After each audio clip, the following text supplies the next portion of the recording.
You already know what time it is. Welcome back into the What Offseason Sports Podcast, everybody. Coming on the show today, LA Clippers, LA Lakers talk. I still believe in the Lakers, and there's something that the Clippers should definitely do in this offseason if they want to be able to chase that ring next year. We are taking a break from the NFL today. We just had the entire breakdown, really, of the whole league with the AFC and the NFC breakdown. Those are out for you to catch. Of course, never forget we're on Apple Podcasts, YouTube, Spotify, wherever you get your podcasts at. And if you're not checking out the link tree in every bio of our social media pages, you're missing out on every podcast, every piece of content the show is putting out for you. Let's go and talk about these Los Angeles Clippers. Let's go ahead and drag them through the dirt, get them out of the way. No, I'm totally kidding, guys. I'm not here to drag the Clippers through the dirt whatsoever because the Clippers did it to themselves. I think the Clippers did it to themselves at the end of the day.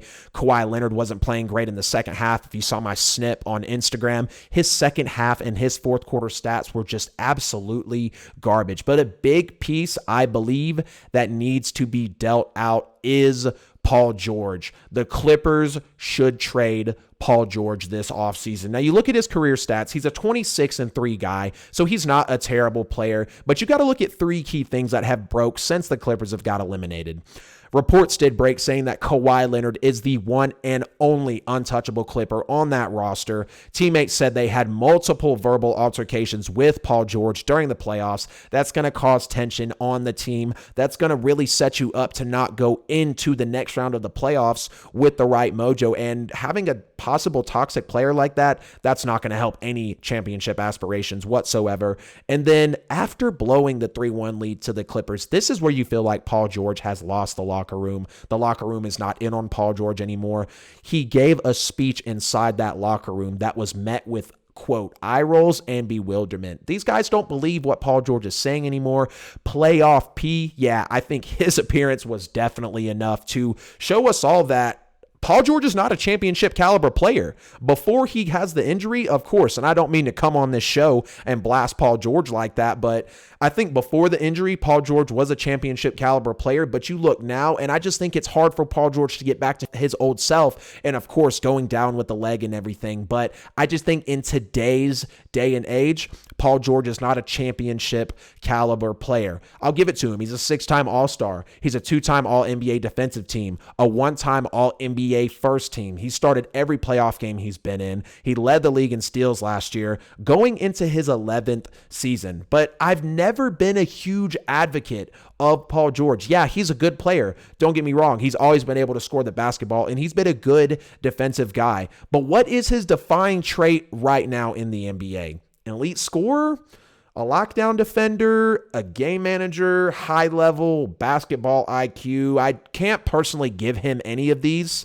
Like I said just a moment ago, I don't think Paul George is a championship caliber player. I don't think he was helping the Clippers very much this offseason. It was hard to have the continuity, Kawhi Leonard and Paul George on that roster whenever they were consistently healthy together on the floor playing. And I think Kawhi Leonard does deserve some of this blame as well, but with reports breaking that Kawhi Leonard is the only untouchable Clipper on that roster, it seems like the Clippers have already made their mind up. And you know what people tell you, they make their minds up long before they come out and say it, long before they come out and tell you. So I think the Clippers are set on getting Paul George out of there. And in my opinion, if you look between the two, obviously Kawhi is the bigger superstar. I think Kawhi could be the future of the Clippers. I think the Clippers know that, and they want to move off of Paul George, and I'm an advocate of it. I think they should do it. Go chase a bigger, hotter superstar in the NBA today, and you got to take a look at how things evolved in his career. When the Pacers moved off of Paul George, I believe they were tired of the same old song and dance.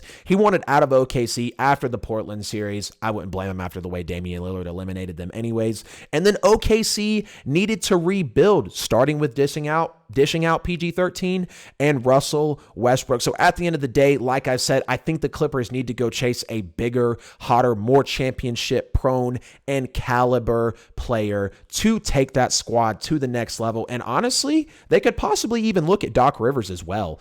It's the third time he's blown the 3-1 lead. If you saw my Instagram snip for that as well, he is not great in game sevens. And honestly, the Clippers have a lot of questions to answer in this offseason, and I think it starts with Paul George. And if it's not him, you got to take a look at Doc Rivers, the 7 years that he's been there. Lakers are moving on to the NBA Finals. I 100% still believe in them. They are the NBA champions. If you caught my NBA bubble predictions a month back or so, whenever it was, I had the Lakers and the Bucks going to the finals. Of course, we see the Bucks being eliminated. I still think the LA Lakers are the best team in the NBA. LeBron James should have won the MVP, not Giannis Antetokounmpo. Wait until after the season to give away the MVP. I know people tell me all the time the MVP is a regular season award, this, and that, but are you really truly the best player in the league if you're not pushing your team towards a championship? And I'm sorry, you're not pushing towards a championship if you don't get past the second round of any playoffs.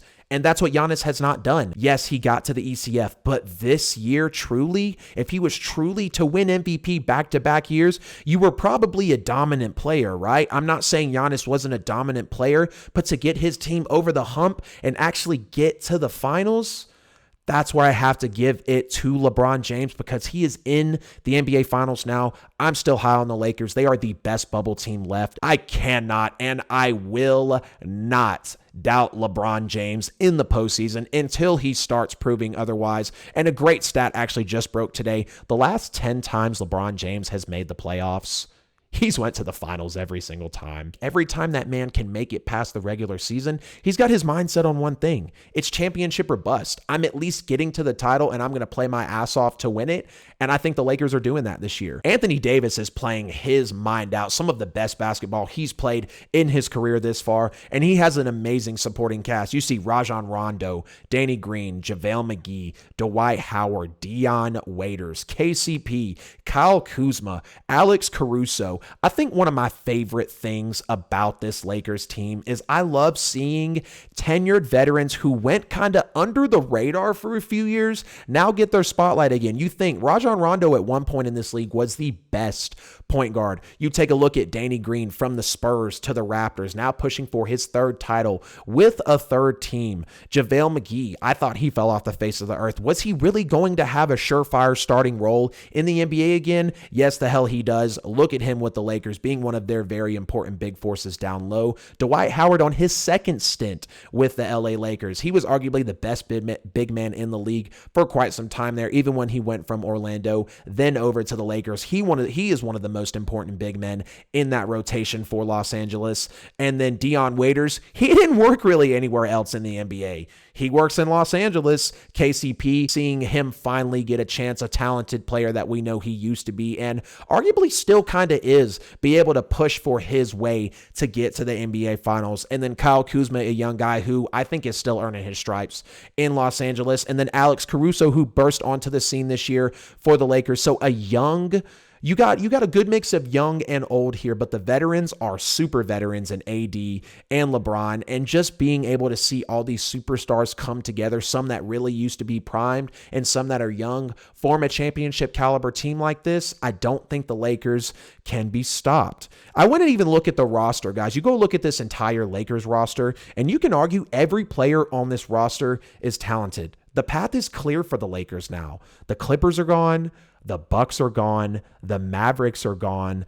The Lakers are the best bubble team left right now. And honestly, there are just no real obstacles that should stand in their way. This should be the easiest year that LeBron James can get to the NBA Finals. He is easily, undoubtedly, the best player and the best team left in the bubble is the Los Angeles Lakers.